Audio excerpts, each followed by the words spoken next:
Hey, what's good, Joe? Welcome back to another video. So today I'm gonna be showing you guys how to draw open mouths. Oh wait, open mouths is that even a word? I don't even think it is. All right, bleep that out. If you're new here, don't forget to like, comment, and subscribe. And let's get started. All right. So first things first is we're going to draw in this wedge shape. Okay, it's kind of like this, like a box, but it's more flared out on either side. And this is going to be the opening of the actual mouth. Inside, we're going to draw in this shape, which is going to be like a curved C shape. All right, going to nestle it right in the top and bottom of this mouth. And of course, we're going to draw in like a heart, lumpy potato bean shape for our tongue sitting inside. Another McDonald's M for the back of the throat. And this is pretty much how I work every single mouth pose. Mouth poses are pretty simple once you actually break it down in a very digestible shape. And this is where we're gonna work from. Okay, right now I'm gonna add in our detail lines, and we're gonna start off by darkening just the top part. This is gonna be the bottom, or no, the top of the lip, I mean. And inside of this is actually going to be the teeth. This shape we just made right here, this bendable C shape inside of our wedge, is pretty much going to represent our teeth. And right now I'm going to add these a couple of points, all right here, that come down in this angle, all right, kind of like stalactites. And those are going to be our gums. Inside, we're going to add in the back of the throat, draw in some more lines for the tongue shape, and then we're going to do the same thing for the bottom of the teeth in a few minutes.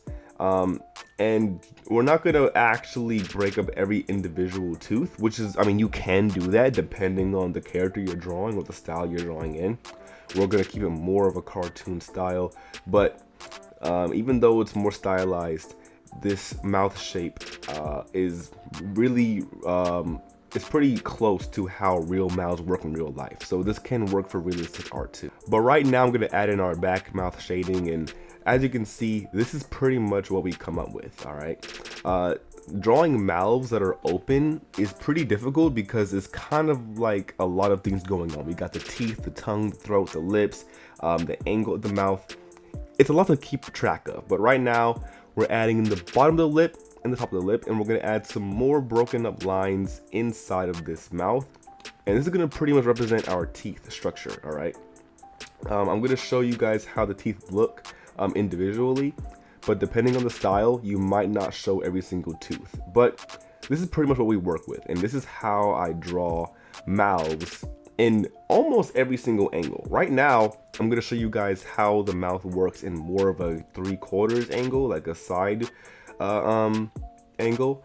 And it's going to be the same kind of concept, but it's going to be, both of the lines are going to be indented on one side, and then we're going to draw in that same C shape, but we're going to add it to the top of the mouth, and we're going to do the same thing for the bottom. Think of the mouth as like a book, like you're opening a book, okay?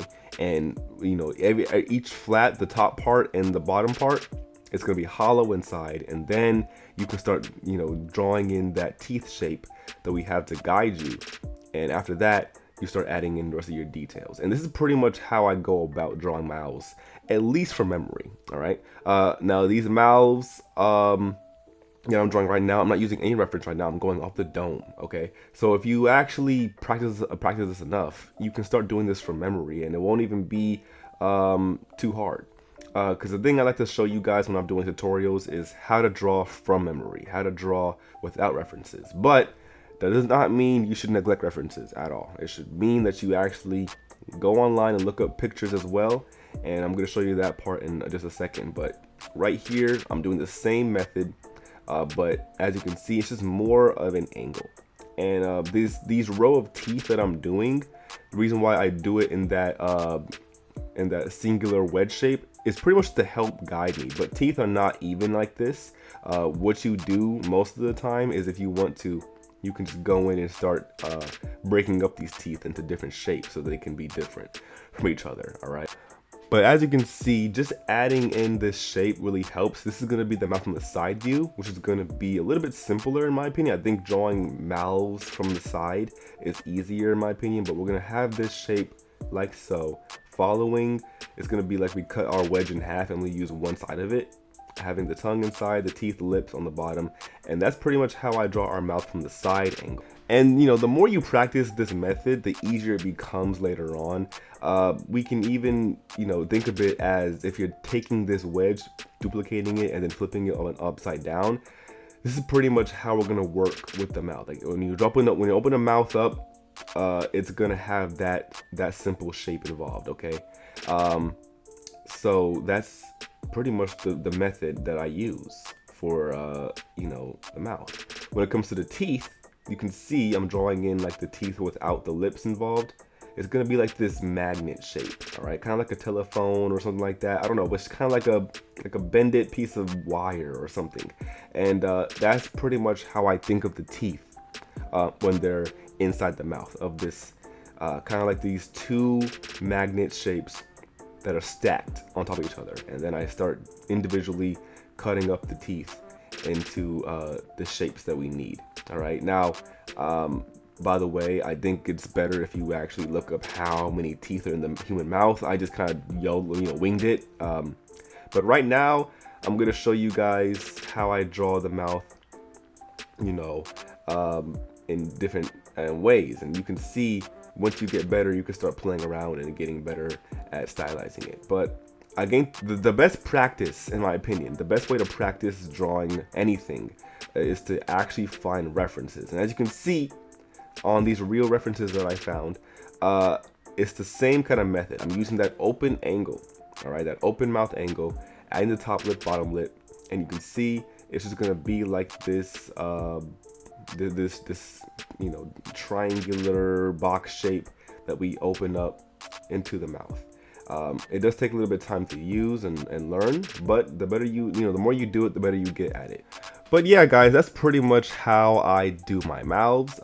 You know, we can go in and add our details, of course, and break up the mouth and to make it look more, you know, more like an actual mouth and not like just a shape.